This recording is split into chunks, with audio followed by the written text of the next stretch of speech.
Assalamualaikum warahmatullahi wabarakatuh. Para pemirsa dan teman-teman mahasiswa yang berbahagia, sesuai dengan janji saya di video sebelumnya, saya akan membedah satu persatu dari bagian-bagian proposal skripsi. Nah, kita bahas pelan-pelan supaya bisa dipahami dengan jelas. Nah, di video kali ini kita akan membahas tentang bagian pertama dalam proposal skripsi, yaitu latar belakang masalah.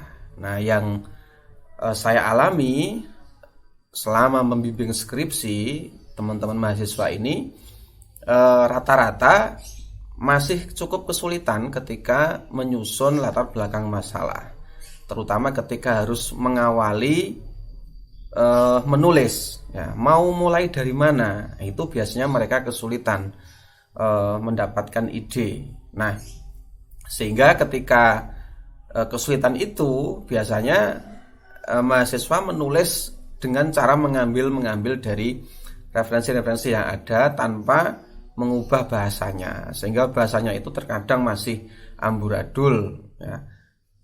Koneksi antara satu paragraf dengan paragraf yang lain itu tidak nyambung, sehingga latar belakang masalah yang ditulis itu justru membingungkan. Kalau bahasanya orang Jawa itu ngoyo-woro, ya, tidak fokus, ya, sulit dipahami dan tidak menggambarkan masalah yang diteliti.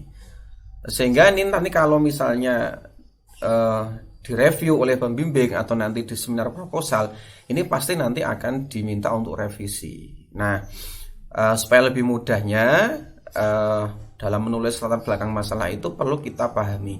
Nah, kita saksikan slide berikut ini. Baik, apa itu latar belakang masalah? Latar belakang masalah penelitian adalah bagian pertama dalam tulisan ilmiah, baik ini artikel jurnal ataupun tugas akhir seperti skripsi, tesis atau disertasi, yang menjelaskan tentang argumentasi atau alasan ilmiah yang mendasari kita mengangkat suatu masalah. Nah, latar belakang masalah itu harus mampu menggambarkan dengan jelas isi judul atau masalah yang kita angkat. Jadi dengan adanya latar belakang masalah itu, orang nanti akan memahami secara detail penjelasan-penjelasan yang ada di balik judul yang kita angkat. Jadi memang sudah seharusnya bahwa latar belakang masalah itu menjadi wajah, kalau bahasa saya itu wajah sebuah proposal, sehingga nanti pembaca itu tanpa tanya ke sana kemari, dia memang sudah memahami apa yang kita angkat dari penelitian kita itu. Nah, umumnya latar belakang masalah itu terdiri dari 3 unsur. Yang pertama adalah topik, ya, atau subjek area penelitian, atau bahasa kuantitatif itu variabel X. Kemudian yang kedua, fenomena, ya, fenomena yang kita angkat, ya, yang ada di lapangan, atau fenomena yang ada misalnya tentang pemikiran seseorang, pemikiran suatu tokoh, atau misalnya konsep yang ada dalam sebuah buku. Ini kalau penelitian kita, penelitian pustaka. Bahasa kuantitatif disebut dengan variabel Y, ya. Kemudian yang ketiga adalah alasan penelitian, yang berisi argumentasi kita mengangkat masalah tersebut. Nah, biar lebih mudahnya saya contohkan saja. Ini ada satu judul skripsi dari mahasiswa saya yang sudah lulus. Ini kita buat contoh saja. Upaya pengembangan sikap toleransi melalui panca akur di Desa Tunahan Keling Jepara. Ini kalau kita urai, ya, maka nanti latar belakang masalah yang kita buat sesuai dengan judul ini harus mengandung 3 unsur. Yang pertama topik, ya, topik atau variabel X-nya. Di sini variabel X-nya atau topiknya adalah upaya mengembangkan sikap toleransi. Jadi rumah besarnya atau topik umumnya itu tentang toleransi. Nah, yang kedua, unsur yang kedua, fenomena, maka di sini fenomena yang kita angkat adalah panca akur di Desa Tunahan, Keleng, Jepara. Ya, berikut dengan kehidupan masyarakat Desa Tunahan itu yang harmonis, yang mencerminkan sikap toleransi dan sebagainya. Dan yang ketiga adalah alasan, ya.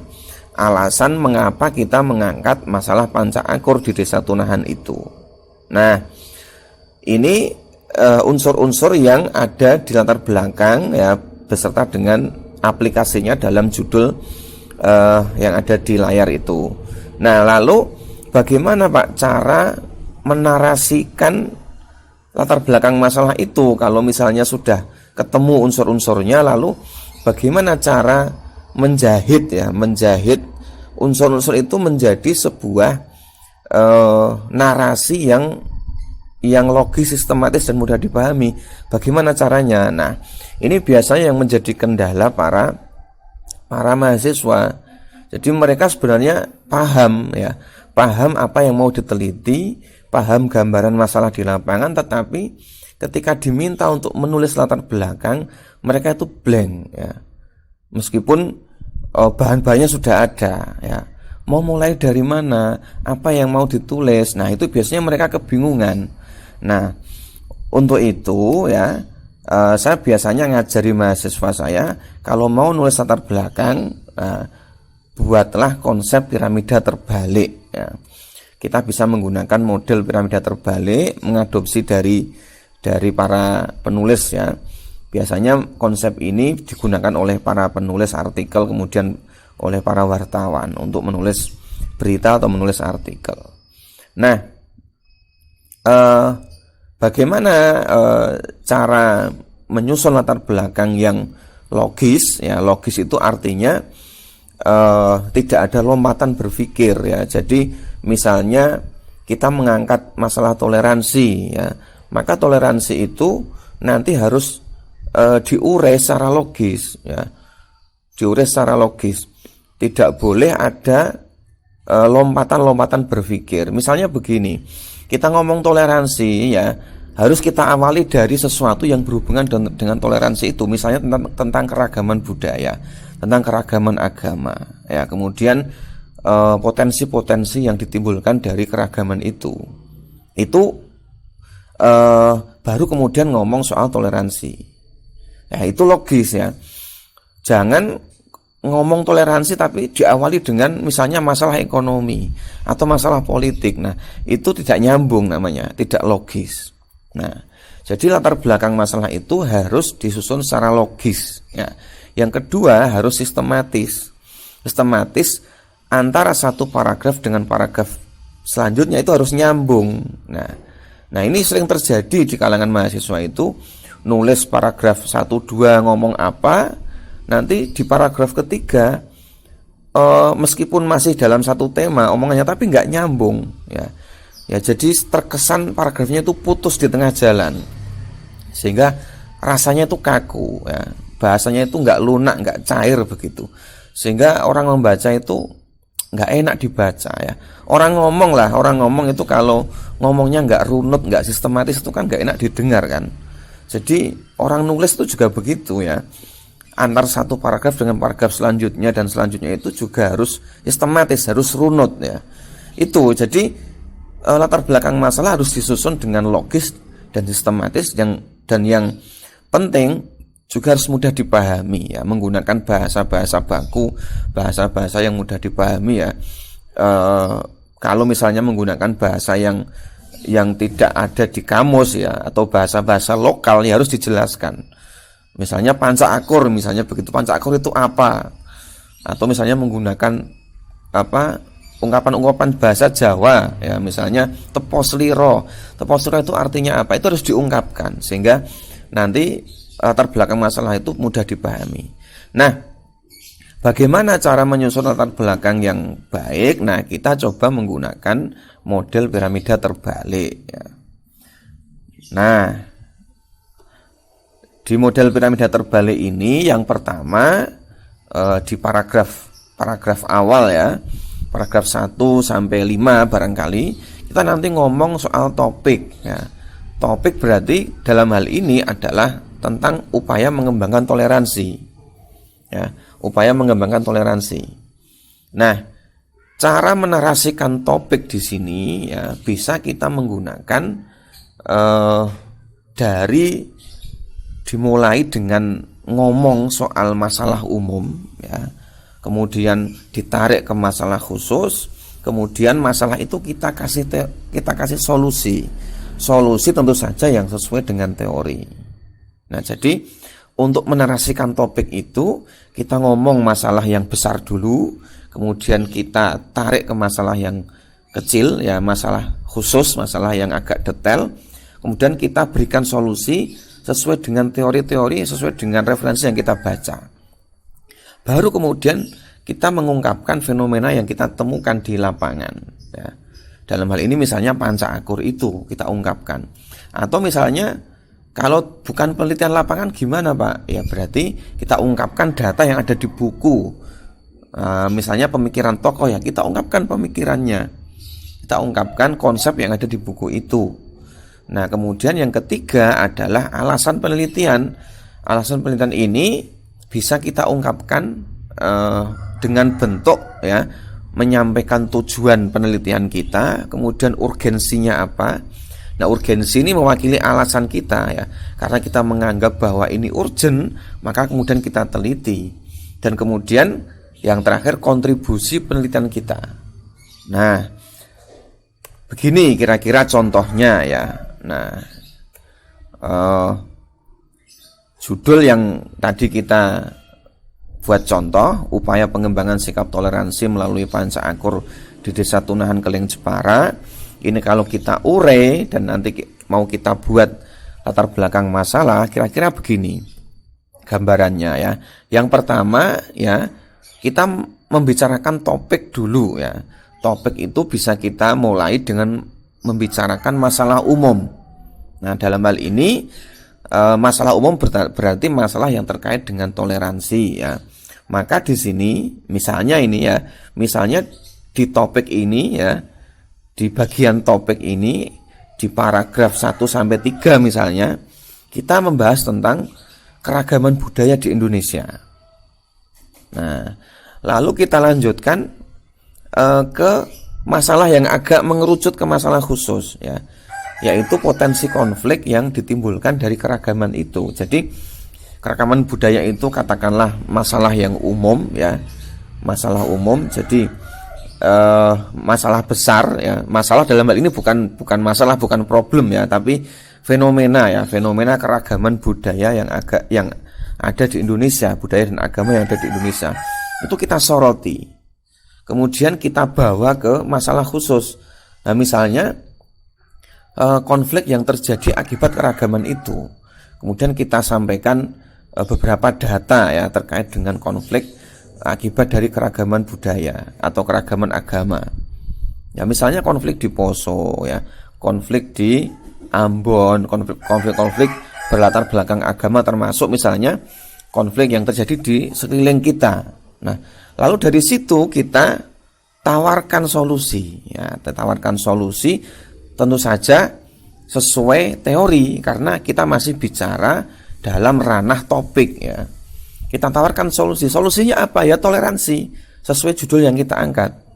Berarti di sini kita menawarkan solusi sesuai dengan literatur yang kita baca, teori-teorinya kita tawarkan sebagai solusi, yaitu toleransi yang harus kita kembangkan sebagai solusi dari konflik yang terjadi akibat adanya keragaman agama dan budaya. Nah, ini masih dalam bingkai topiknya. Jadi semuanya masih menggunakan referensi ya, data, teori. Nah, setelah itu kita kemudian masuk ke bagian yang kedua, yaitu bagian fenomena. Setelah kita mengungkapkan topik ya dengan narasi tadi, masalah umum, masalah khusus, solusi, kita masuk ke fenomena yang kita teliti ya, yang kita temukan di lapangan. Nah, di sini kita bisa membuat narasi dengan cara satu misalnya ya, karena kita mengangkat fenomena di Desa Tunahan ya, maka kita sampaikan fakta yang ada di Tunahan. Di Tunahan itu bagaimana faktanya? Oh, faktanya di Tunahan di sana hidup 3 agama. Jadi di sana ada keragaman agama dalam masyarakat desa Tunahan. Nah, dan faktanya meskipun di sana terdapat keragaman agama, masyarakatnya bisa hidup secara harmonis. Nah, dari situ kemudian kita masuk ke panca akurnya. Oh, ternyata salah satu resep ya, salah satu solusi dari keharmonisan yang ditampilkan oleh masyarakat Tunahan itu ternyata resepnya atau rahasianya adalah ada di panca akur itu.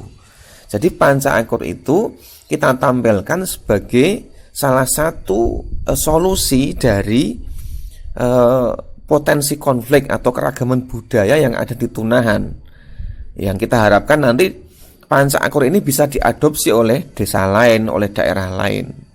Kira-kira begitu. Jadi fenomena yang kita hadirkan di sini ini katakanlah bagian dari solusi yang kita tawarkan.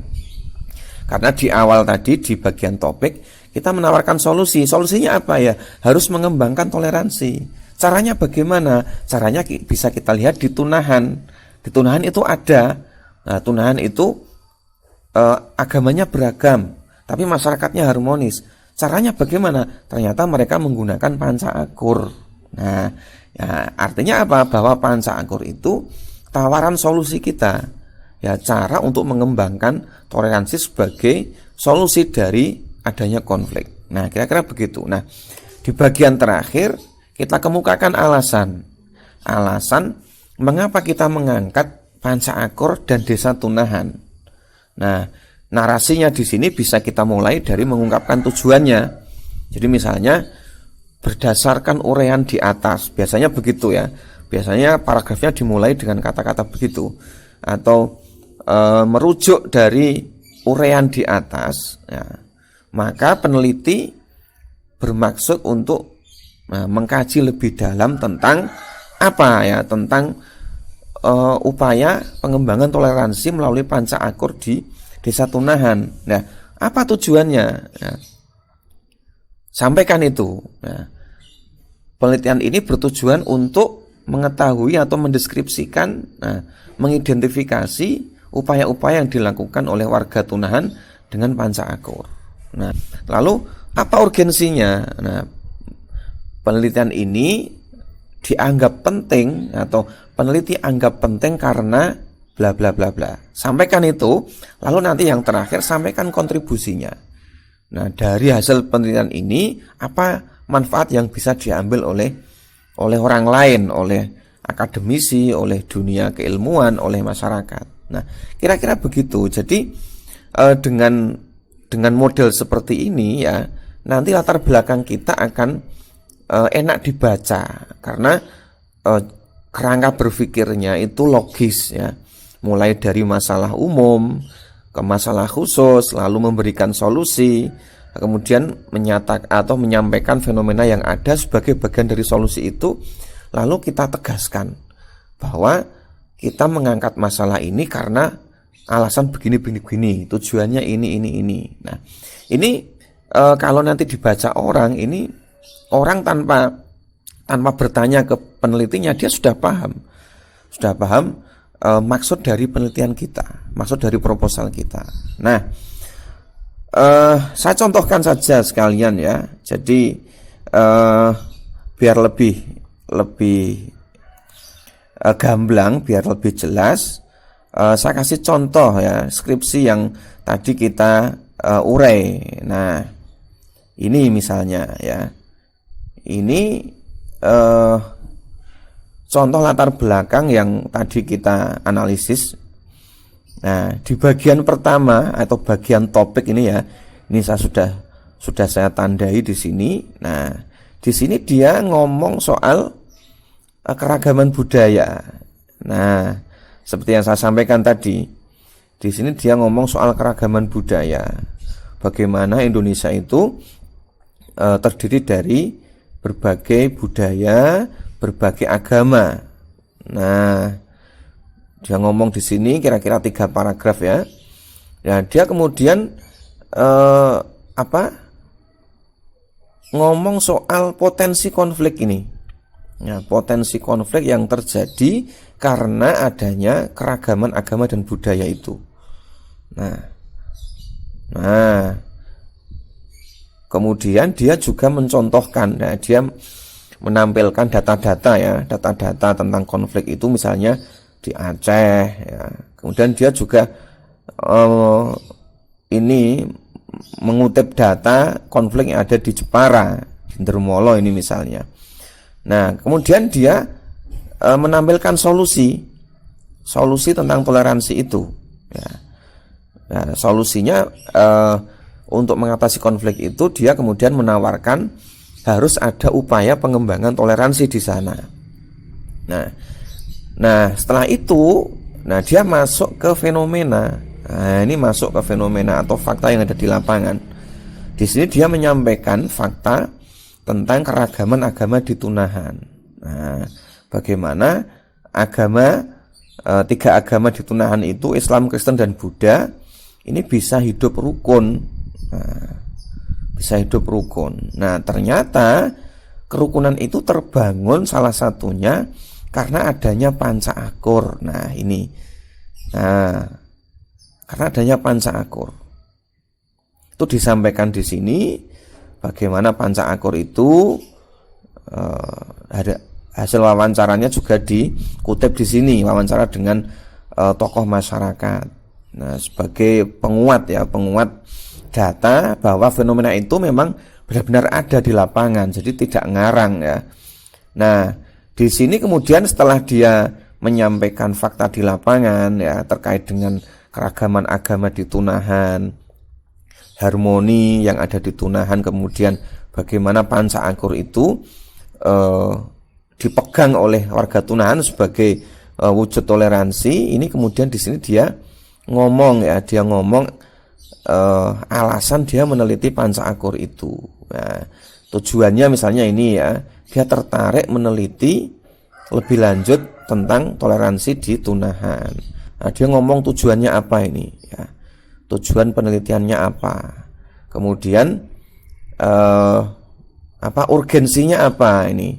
Urgensinya dia meneliti di sini karena ingin memberikan wawasan baru misalnya terkait dengan cara mengembangkan toleransi.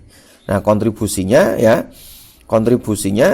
dari penelitian ini dia memberikan sumbangan pemikiran kepada halayak tentang model atau upaya mengembangkan toleransi di suatu desa atau di daerah tertentu.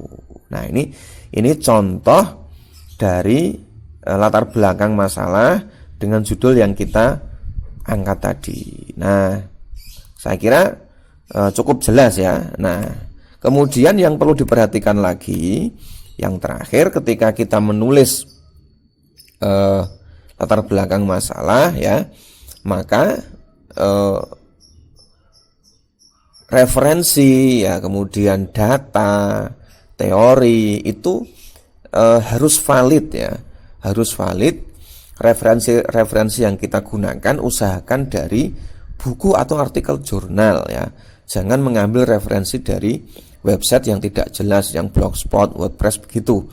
Kenapa harus buku dan artikel jurnal ya? Karena buku dan artikel jurnal itu terjamin kredibilitasnya, terjamin bahwa itu adalah sumber-sumber yang memang otoritatif ya. Kalau misalnya mengutip teori ya harus dari buku atau artikel jurnal. Mengutip pendapat orang ya harus dari buku atau dari artikel jurnal. Kalau misalnya mengambil data ya usahakan dari lembaga yang memang terpercaya. Data itu diambil dari situs-situs yang terpercaya. Ya. Kalau misalnya mengambil dari portal berita ya usahakan portal berita yang memang kredibel, jangan portal berita abal-abal ya. Atau lebih bagus lagi kalau data itu didapatkan langsung ya dari lapangan. Kalau misalnya itu data-data yang terkait dengan fakta yang ada di lapangan yang kita teliti ya, maka harus data yang kita dapatkan langsung, entah dari observasi atau dari wawancara. Nah, itu harus dikumpulkan ya, dikumpulkan, jaga validitasnya, keabsahannya, jangan mengambil dari sumber yang tidak jelas. Kalau sudah terkumpul maka baru kemudian kita tulis sesuai dengan kerangka yang telah kita buat tadi. Jadi dimulai dari topik, menarasikan masalah umum, khusus, lalu solusi, kemudian fakta yang ada di lapangan ya, keadaan di lapangan bagaimana, kemudian alasan kita meneliti masalah tersebut. Begitu. Oke, saya harapkan dengan penjelasan tadi teman-teman semuanya bisa lebih mudah ya dalam menyusun latar belakang masalah, karena bagian-bagiannya sudah sangat jelas, sehingga nanti tinggal dicari bahannya ya. Dicari bahan-bahannya, disiapkan dengan baik, sehingga tinggal menuangkan dalam bentuk tulisan. Nah, yang penting nulis dulu, tidak usah mikir tulisannya itu bagus atau tidak. Karena kalau mikir terus tidak nulis-nulis ya nggak akan jadi-jadi. Nah, tulisan yang bagus itu tulisan yang selesai.